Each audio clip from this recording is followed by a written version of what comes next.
Hello guys, in this video I am going to show you how to customize layout in the Deckee application.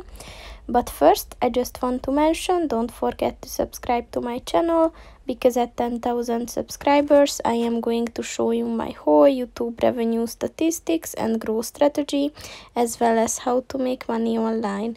Let's jump into it. First of all, open the application on your phone. And then click on the U button at the bottom of the page on the right. And then click on the settings button at the top of the page on the right. And then click on the weather button. And then click on the customize layout button.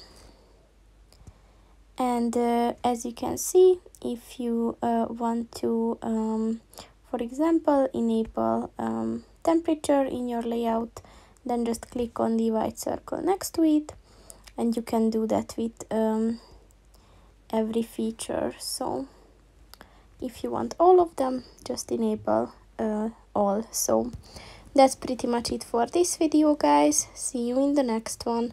Goodbye.